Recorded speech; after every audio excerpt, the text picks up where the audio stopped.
ready for takeoff.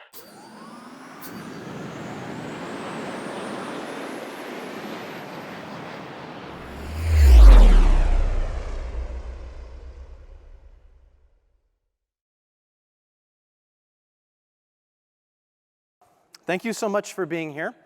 My name is Nickolas Means. I am the lead of the engineering team at SIM, where we're building tools to create for engineering teams to create and orchestrate Slack-based access and authorization workflows. So if you've got production system access challenges, come find me, we should talk. I also co-host a podcast called Managing Up. If you're into management stuff, you might be interested in it. Check it out at managingup.show. Today, though, I'm here to tell you a story. Dotted along the coast of Japan, usually a significant distance from the water, are stones like this one, left there by anonymous members of previous generations, and they all say something very similar. A home built high is children's relief. Remember the disastrous giant tsunami. Do not build homes below here. Now, Japan is one of the most seismically active countries on Earth, built on the Pacific Ring of Fire. These stones make it obvious that they are also no stranger to tsunamis, massive ocean waves driven by earthquakes under the sea. So given the risk of tsunamis, you might be surprised by this map of nuclear power plants in Japan. Every single one of them is right on the coast. Why is that? Well, when you picture a nuclear power plant, what pops to mind? It's probably something like this. And credit to The Simpsons, this actually is a fairly accurate rendering of a 2-unit pressurized water nuclear power plant. But the thing in this picture that you probably most closely identify with nuclear power is the 2 hyperboloid cooling towers standing tall over the rest of the plant. Now, the funny thing about this is that there's nothing inherently nuclear about them. Every thermal power plant, nuclear or fossil fuel, needs a source of cooling. And there are plenty of non-nuclear power plants that use hyperboloid towers, and plenty of nuclear plants that use other kinds of cooling, like these mechanical draft arrays. The post-war economic boom in Japan meant that by the 1970s, Japan was starving for electricity. When you need to build a bunch of nuclear power plants in a hurry and on a budget, one of the best ways to reduce time and cost is to build them on large bodies of water, to use the ocean as a giant heat sink so you don't need cooling towers at all. And that's what Japan did over and over again. One of those plants on the sea with no cooling towers is Fukushima Daiichi, a 6-unit boiling water nuclear power plant with a generating capacity of 5.3 gigawatts, owned and operated by the Tokyo Electric Power Company, or TEPCO. It's located right on the Pacific coast in northeast Japan. The reactors at Fukushima Daiichi went online between 1971 and 1979, all of them boiling water reactors designed by General Electric in the United States. Unit 1 is a slightly smaller, older design than the rest of the fleet. Unit 6 is a slightly larger, newer design. March 11th, 2011 started like any other day at the plant. Units 1, 2, and 3 were all running, as they say in the nuclear industry, hot, straight, and normal, running at full power, generating electricity. Unit 4 was offline being refueled. Units 5 and 6 had both just finished being refueled and were undergoing testing in preparation for restarting. But off the coast of Japan, in the Earth's crust, trouble had been brewing for more than 1,000 years. As the Pacific plate continually subducts under the Okhotsk plate that Tōhoku and the rest of northeastern Japan sit on, potential energy is built up like a spring being compressed. On March 11th, 2011, at about 2:46 in the afternoon, that potential energy finally overcame the friction between the plates, holding it back, and became kinetic energy in the form of a magnitude 9.1 earthquake.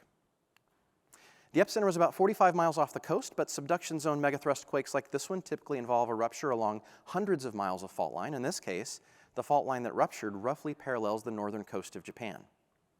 The force of this rupture was such that northern Japan moved about 8 feet closer to North America, and the tilt of the Earth's axis shifted somewhere between 6 and 10 inches. We're not really sure. It was the most powerful quake to ever strike earthquake-prone Japan. When the shaking started, Masao Yoshida, the director of Fukushima Daiichi, was in his office processing some of the paperwork that was ubiquitous in the TEPCO bureaucracy. Yoshida kept expecting the shaking to taper off, but it just got stronger. For 6 long minutes, the ground shook. When it finally stopped, he knew there would be much to be done, so he threw on his hard hat and ran out of his office. He fought his way through this mess right outside his door and headed towards the plant's earthquake-proof emergency response center.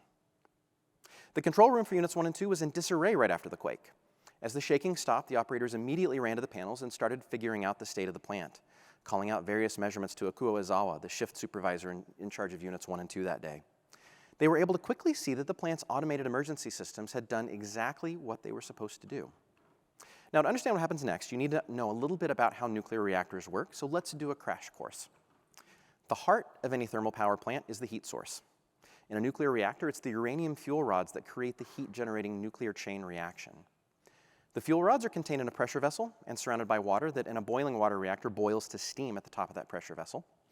And there are also neutron-absorbing control rods that can be inserted in the core to slow or stop the chain reaction. As water boils to steam at the top of the reactor vessel, it expands, and the energy from that expansion turns a turbine connected to a generator. This is how the plant actually generates electricity. After the steam turns the turbine, it's directed into a condenser, where it turns back into liquid water, and then a circulation pump pumps that liquid water back into the reactor core. This is crucial because water constantly boiling to steam at the top of the reactor pressure vessel has to be continually replaced to keep the fuel rods from overheating. At Fukushima Daiichi, like most nuclear plants, there are sensors to detect earth movement. When there's an earthquake, the reactor control system automatically scrams the reactor, putting the control rods all the way into the core and instantly halting the nuclear chain reaction. This happened exactly as it was supposed to in all 3 active reactors. But the fuel in the core of a nuclear reactor gets so hot that cooling circulation must be maintained for days after shutdown to continue carrying this decay heat away from the fuel so that the fuel rods don't melt.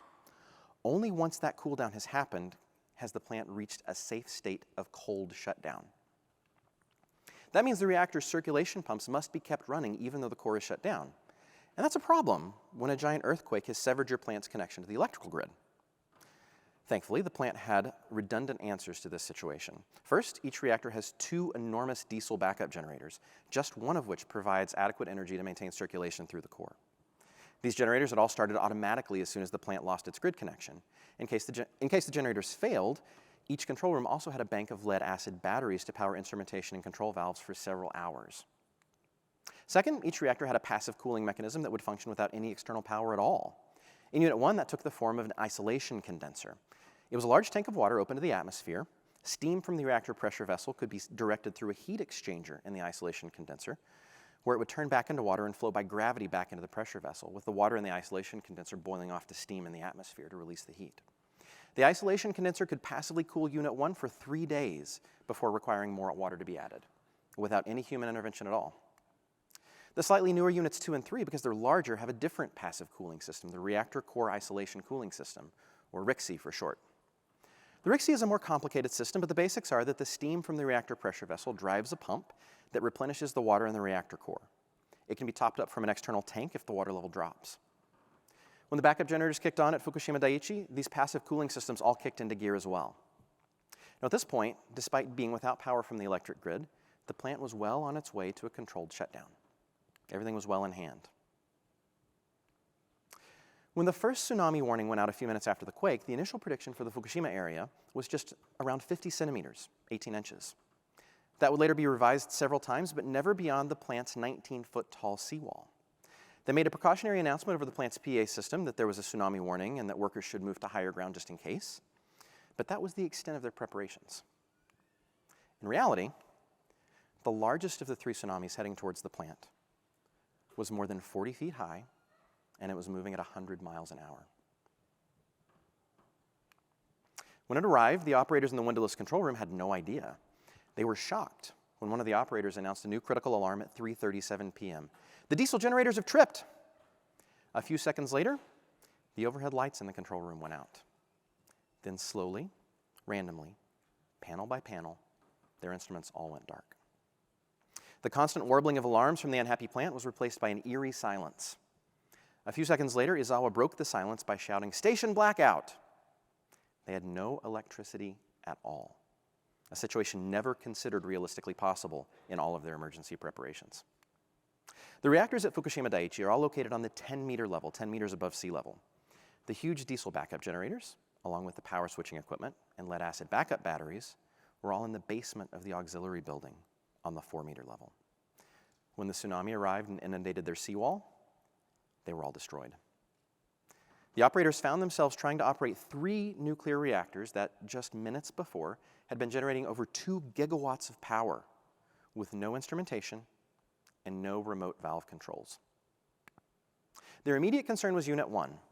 The operating manual for Unit 1 said that to protect the reactor's pressure vessel, the reactor's cool-down rate couldn't exceed 55 degrees Celsius per hour. About 20 minutes after the quake, the operators realized that it was cooling too fast, and so they'd begun cycling the isolation condenser in and out of service. They had just cycled the condenser back off at 3:34 p.m., 3 minutes before they lost power. The RIXI systems in Unit 2 and 3 would keep them under control for the time being, but Unit 1, because of unlucky timing, was completely without cooling. Without coolant circulating to carry heat away, all of the water in the core will boil to steam.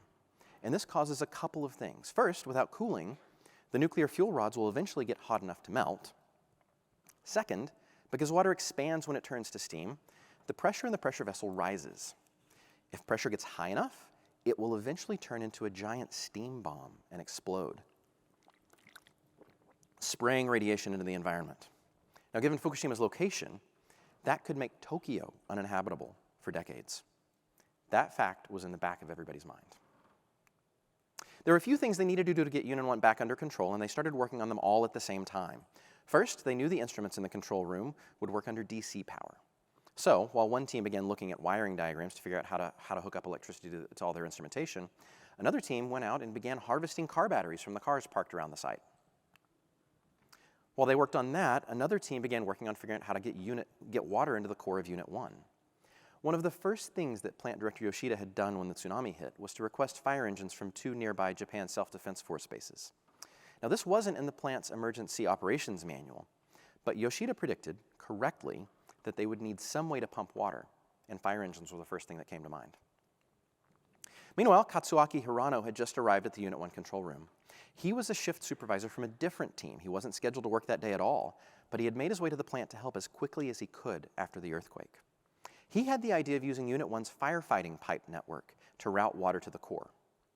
He led multiple expeditions into the dark reactor building to manually turn the 5 valves necessary to route water from the fire pipes into the core. Hirano and a partner returned from their final expedition around 9 p.m. By 11 p.m., radiation levels at the reactor building airlock were so high that further entry was prohibited by Yoshida. So it was fortunate that Hirano's expedition was one of the first things that the operating crew did. The plant had 3 fire engines on site. One of them had been destroyed by the tsunami. A second couldn't get to Unit 1 because of tsunami damage to roads. The third, however, was just behind an electronic security gate at Unit 3. But electronic gates don't work with the power out.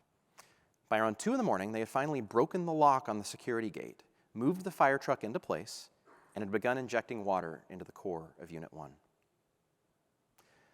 Unfortunately, the water injection they were able to accomplish was very slow because of pressure in the reactor vessel. Once they'd worked out how to hook up the scavenged car batteries to the instrumentation in the control room, they found that pressure in the pressure vessel was significantly elevated, around 2 atmospheres of pressure. The only way pressure this high would have been possible was if the fuel had begun melting down. So relieving the pressure and getting more water in was absolutely critical. Thankfully, Yoshida had anticipated this as well and was already working on the necessary permissions to conduct a vent. Now, this is exactly what it sounds like, venting likely radioactive steam from the pressure vessel of the reactor into the open atmosphere. It was a worst-case measure to try to save the plant. Any atmospheric release of radiation required government permission, and that permission needed to come from this man, Naoto Kan, the Prime Minister of Japan. As soon as an emergency had been declared at the plant, TEPCO sent a liaison to Kan's office. So he had already been briefed on the rising pressure at Unit 1. He readily gave permission for the vent as soon as the 5-kilometer evacuation zone around the plant was evacuated, a process that was already underway. At the plant, Izawa and his team had begun working feverishly in rapidly deteriorating conditions to figure out how to vent the reactor. Radiation levels were now high enough in the control room that being there required wearing full face masks with charcoal filters. If radiation was this bad in the control room, it would be terrible and dangerous in the reactor building. They needed to figure out a way to vent the plant that would have staff in and out as quickly as possible. Back in Tokyo, Kan had finished his middle-of-the-night emergency press conference to announce the vent, and he was livid. It was 4 in the morning. He'd given his permission to vent hours ago. Why the hell hadn't they vented Unit 1 yet? Did they not know what was at stake? The TEPCO liaison in his office had explained the challenges the staff at the plant were facing, but Kan decided he needed to find out for himself what was going on. So by 5:30 in the morning, the day after the earthquake, the Prime Minister and his entourage were in a helicopter on their way to Fukushima Daiichi. At the Fukushima Emergency Response Center, there was panic and frustration over Khan's visit. Yoshida and his staff were now working feverishly to vent Unit 1, and now they had this to deal with. On top of that, they had another problem to solve. They were running short of protective equipment. And now that the PM and his entourage were coming, they had to outfit them as well with their dwindling stocks. Every time someone entered the radiation-shielded ERC, the face mask that they were wearing had to be discarded because as soon as the seal with their face was broken, it was contaminated. It was decided that Khan would land at a nearby sports field and that he and his entourage would be brought as close to the door of the ERC as possible in a minibus so that they wouldn't need to waste emergency equipment on them. It was a clever solution. TEPCO VP Takemuto was among the party to greet Khan's helicopter when it landed in Fukushima. Muto remembers offering Khan a standard Japanese greeting, very formal, along the lines of, "It's very kind of you to come, sir." Now, I'm sure he didn't feel this way, but that's what Japanese etiquette dictated that you said to the Prime Minister in a situation like this. Khan quickly responded, "Why the hell haven't you vented yet?" He proceeded to yell at Muto for the entire bus ride to the emergency response center. Muto remembers Khan saying repeatedly that he just wanted to know what the problem was, but then not listening at all. He seemed to only want to complain that staff weren't doing their jobs. When Yoshida and Khan met in the ERC, Khan's first words to him were, "What the hell is going on?" Rather than fight fire with fire, Yoshida calmly explained the situation in detail. And as he talked, Khan seemed to settle. Finally, Khan asked, "Well, when are you going to get the vent done? More than anything else, you must get the vent done." Yoshida responded, calmly again, "We are, of course, doing everything we can. We have a suicide squad preparing to enter the radiation field now."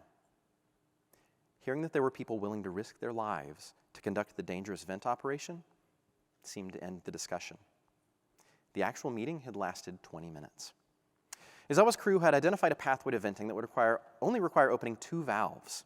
The valves were in 2 different areas of the reactor building, so they would send 2 teams of 2 into the radiation field. Under Japanese law, workers are allowed a maximum of 100 millisieverts of radiation exposure during an emergency. So everyone put on a personal dosimeter alarm like this one and set it to go off at 80 millisieverts, agreeing to turn back immediately if it went off. The first crew made their way to their valve on the 2nd floor of the reactor building. It was huge, awkwardly placed at the end of a catwalk, hard to turn, but they got it done and were back to the control room in 11 minutes without coming close to the 80 millisievert alarm. The second crew's valve was in a much more precarious position. To help us understand, here's a photo of an under construction Mark I containment structure, the thing represented in this diagram from earlier. Their valve was in the basement of the reactor building. If there had been core damage, it was likely that melted fuel would be sitting at the bottom of the pressure vessel, creating an intense radiation field at the bottom of primary containment. As they made their way into the basement, the handheld radiation meter they carried was bouncing between 900 and 1,000 millisieverts per hour, roughly enough to give them their max dose in about 10 minutes. When they saw the meter stick at 1,000 millisieverts per hour, the max that it could read, they had to turn back. There was no way to know how strong the radiation fields they were walking into were with their meter maxed out. When they got back to the control room, they found that they had received doses of 89 and 95 millisieverts, respectively. They were the first 2 workers to dose out and have to be evacuated from the site. It was nearly 10 in the morning and the vent still hadn't been carried out. The operators had gone from elated at the success of the first crew to despondent at the situation the second crew encountered. But they didn't give up. There had to be a way to vent it. One group worked to see if a portable air compressor could remotely operate the pneumatic valve, while another tried to find a different route to the valve. At 2 in the afternoon, the reactor pressure vessel was up to 8 atmospheres of pressure, about 2 times its rated strength. Things were getting desperate. The second crew was just getting ready to make a run for the valve, determined to open it no matter what the cost, when they got a call from the ERC.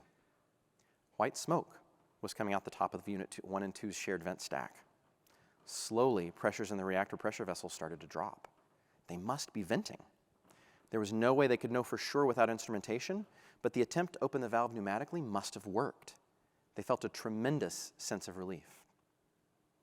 That relief would last for about an hour. This is what an off-site monitoring camera saw at 3:36 p.m. on Saturday, March the 12th. Workers scrambled to put on protective gear to figure out what had happened. Their initial fear was that venting the reactor was too little too late, and the reactor pressure vessel had just exploded. But thankfully, that wasn't what had happened. This is what a fuel bundle looks like for a boiling water reactor. A given reactor would have several of these bundles arranged in its core for optimal reactivity. Most of the tubes you see here are the actual fuel rods made of zirconium alloy and filled with uranium fuel pellets. Now, zirconium is the metal of choice for this because it's very corrosion and heat resistant, while also being essentially transparent to the neutrons that sustain the nuclear chain reaction. As the core gets hot enough to melt it, though, its corrosion resistance runs out, and it starts rapidly oxidizing. In a reactor pressure vessel filled with steam, this sudden oxidization reaction rips the surrounding water molecules apart, forming zirconium oxide and hydrogen gas, which is very flammable. As the smoke and debris settled, this is what they saw. Given the shaking of the earthquake and the significant overpressurization of the reactor's primary containment, it's likely there were plenty of places the hydrogen created by the meltdown could have slipped through. It accumulated at the top of Unit 1's containment building, and all it took was one spark. The explosion blew radioactive debris across the site. It also caved in a door and an air conditioning intake at the Emergency Response Center, contaminating the one relatively radiation-free space remaining on the site.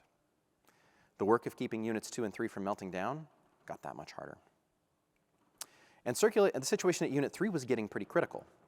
The RICC had been passively cooling the reactor since the power loss, but heat was starting to build and they were running out of fresh water on site. Yoshida made the call to use fire trucks to begin injecting seawater. They'd been trying to avoid this because they were still hoping to restart the reactors someday, and the salt in the seawater would ruin the reactor, meaning it could never generate power again. But they had to keep it from exploding. That was the priority. Back in Tokyo, Prime Minister Kan heard that they were considering seawater injection and demanded that they not do it. One of his small group of technical advisors had mentioned a non-zero chance that the salt in the seawater might cause the reactor to start reacting again, to become critical. In reality, the chance was minuscule and an exponentially smaller risk than a reactor explosion. Masao Yoshida had no intent of complying. Before a video conference with TEPCO execs in Tokyo, he told his staff, "If they order me to halt seawater injection, I will relay the order to you so that they can hear me. You are not to respond, and you are not to stop seawater injection. It's our only chance." Unbeknownst to them, core damage at Unit 3 had already occurred, and if they had stopped the seawater injection, it might well have exploded. The next day, Unit 3 would experience a hydrogen explosion just like Unit 1. Unit 4, which wasn't even running at the time of the earthquake, would go on to explode as well from hydrogen gas suspected to have leaked in from Unit 3 via their shared vent stack. They'd later learn that Unit 2 had experienced core damage as well, and it likely avoided a hydrogen explosion only because its reactor building was damaged enough from the other two explosions to vent the hydrogen instead of letting it accumulate. You can see Units 1 through 4 in this photo. 3 of the 4 exploded, 3 of the 4 in a state of partial meltdown. At this point, radiation levels at the site were making it hazardous to walk from building to building, with staff running everywhere they needed to go wearing heavy protective gear. So late in the evening of the 14th, Yoshida made the difficult decision to evacuate most of the staff to Fukushima Daiichi's sibling plant a few miles away, and only keep a volunteer skeleton crew on site.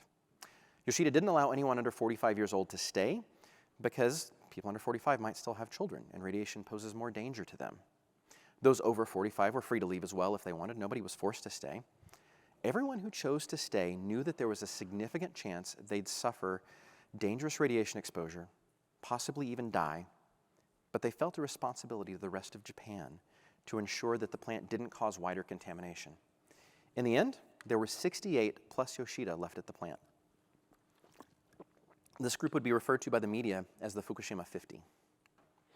Back in Tokyo, Prime Minister Kan heard that conditions at the plant were deteriorating, and shockingly, that TEPCO planned to abandon the plant. They can't do that. It would surely explode. Furious at the news, Kan calls a middle-of-the-night meeting. The TEPCO liaison to Kan's office quickly clarifies the misunderstanding that there's no intention of abandoning the plant, just evacuate non-essential personnel. But it doesn't matter. Kan is finished at this point. He uses his authority to create a joint response office with himself as the lead, taking over control of the response at Fukushima from TEPCO. Despite knowing that there was never any intention to abandon the plant, Kan carries on like there was in the internal video conference announcing the change. "If things go on like this, Japan is done for. Abandoning the plant is unthinkable. You must risk your lives on it if necessary. If you abandon the plant, TEPCO will be destroyed. You can run, but you'll never get away." These were his words to a room full of people who had just decided to sacrifice their lives, if necessary, to save this plant. At this point, Masao Yoshida had had enough. At the front of the room, video conference cameras still running, Yoshida stands up, turns his back on the Prime Minister, and lowers his pants. He makes it look like he's just tucking his shirt back in, but everyone in the room knows what he's really doing. In Japan's formal business culture, turning your back on a superior is a huge etiquette faux pas. But Yoshida took it exponentially further than that. Now, as the plant slowly came further and further under control and danger became less, evacuated workers came trickling back in to help. It would take the better part of the year, but finally on December 16th, TEPCO declared cold shutdown at Fukushima. All reactors were below 100 degrees Celsius and all radiation leaks had been substantially contained. This photo from earlier this year shows the condition of the plant today. A tank farm sprang up around the plant to contain all the contaminated water. Unit 1 and 2's buildings were able to be repaired, but new containment structures had to be built around Units 3 and 4. Decommissioning work has begun and will likely take the next 30 to 40 years to complete. In the history of commercial nuclear power generation, there have only been 5 reactor meltdowns. 3 of these were at Fukushima. To fully understand the severity of the accident, let's put it into context by comparing the amount of radiation it released into the environment. The first commercial reactor to partially melt down was at 3 Mile Island in Susquehanna, Pennsylvania. 3 Mile Island's contained hydrogen explosion and subsequent venting released approximately 626 gigabecquerels of radiation into the atmosphere. Fukushima Daiichi, with its 3 partial meltdowns and 3 uncontained hydrogen explosions, is estimated to have released 780 petabecquerels of harmful radiation. 3 Mile Island is represented as a 1-pixel dot here. I promise it's there. But the correct side on this slide would actually be a circle 6/10 of a pixel across. That's how much larger Fukushima was to 3 Mile Island. But compared to the largest nuclear accident of all time, Fukushima looks pretty small. Chernobyl, a Soviet RBMK reactor designed famously with no containment of any kind, had exploded, and there was nothing to keep it from going straight up into the atmosphere to the tune of 5.2 exabecquerels, around 7 times as much radiation as Fukushima. It was a huge accident. But let's say that the operators at Fukushima had failed to establish cooling and relieve the growing pressure in their containment vessels. And all 3 running units at Fukushima experienced steam explosions. An uncontained failure at all 3 Fukushima Daiichi units would have released at least 7.5 exabecquerels. But because Fukushima's reactors had pressure vessels, it's likely that would have amplified the explosions compared to what happened at Chernobyl. It's almost impossible to guess how bad the accident at Fukushima could have been if not for the heroic actions of Masao Yoshida, Ikuo Izawa, and all of the other brave operators who risked their personal safety at Fukushima to mitigate the accident.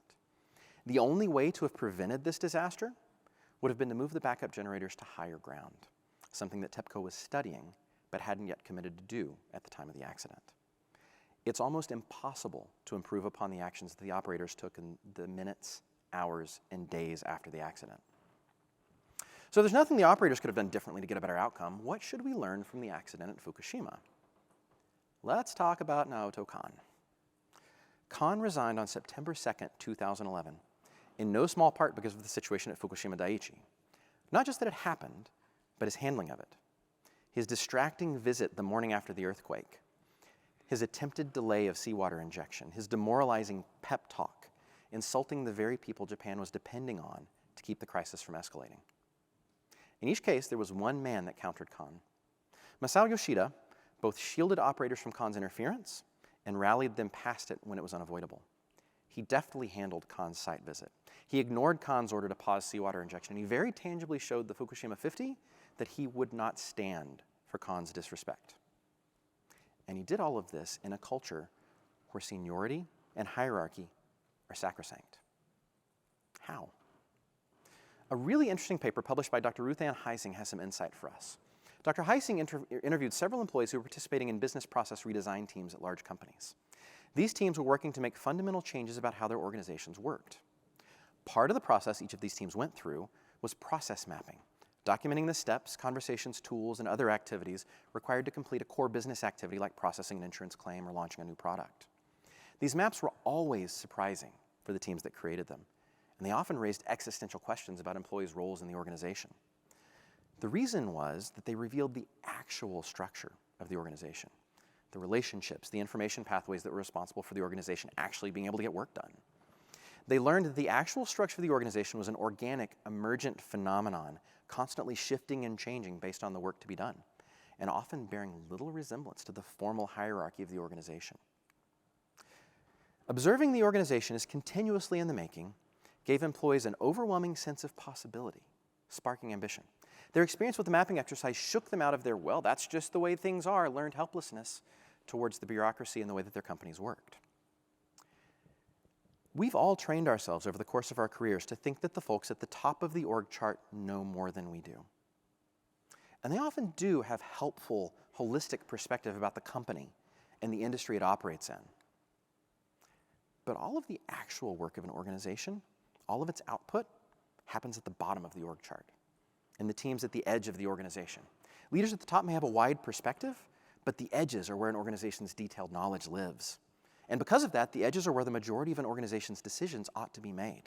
This is where the organic, emergent structure that lets an organization actually get work done takes shape. Which brings us back to Yoshida-san. Ryushu Kadoda, the author of one of the books I read researching this presentation, asked several Fukushima workers how the accident would have been different without Yoshida. And most of them answered with some variant of, we'd have been lost without him. Several said something like, with Yoshida in the lead, we were prepared to die together if we had to. When asked why, it came down to trust. Yoshida made it clear over his years of leading Fukushima Daiichi that he trusted his operators and their decisions. They were able to make decisions and work in such harmony during the accident because of the trust he placed in them. And Yoshida continually re-earned and reinforced their trust by doing things like standing up to the Prime Minister. So what's the takeaway? Well, depends on who you work for. If your management resembles Naoto Kan, you're going to have to lean into what the participants in Dr. Haising's business process mapping exercise learned. I'm now focused on inventing the board and not just playing the game, trying to see what's really out there and not arguing too much for the limitations that maybe aren't so real. You can see this in the way that Yoshida responds to Kan. The rules of the game, especially in Japan, are extreme deference to hierarchy and superiors. But the possibility Yoshida was fighting for was not blowing up the plant. It's not all rebellion all the time, but it might mean knocking your deference for your leaders down a notch or two and trusting yourself a little bit more so that you can get work done. But if your management is more like Masao Yoshida, your job is to lean into the trust that they give you, to try things, to use the safety that they create and the guidance they offer to learn and to grow and to push the business forward. You likely still have some learned helplessness built up from your career. And even with high trust leadership, you're still going to have to learn how to create the game rather than play it. And if you're a leader, I hope the lesson here is obvious. I can chart my career by the talks that I've given because they're always around what I'm learning in the moment that I write them. My focus right now in leading the engineering team at SIM is to see what happens when a company's whole leadership team leans into the idea that everything important happens at the edge of the company. And the rest of us are there to support that, to really trust, empower, support, and guide, not dictate and lead by rote. Our engineering team has grown more and taken on more leadership responsibility than I would have ever thought possible, and we're moving remarkably fast because of it, because of that autonomy. It's been one of the biggest privileges of my career to be there for it. I hope everyone in this room gets a chance to experience, or maybe even create a team like that at some point in your career. Good things like this, they're worth fighting for. Thank you.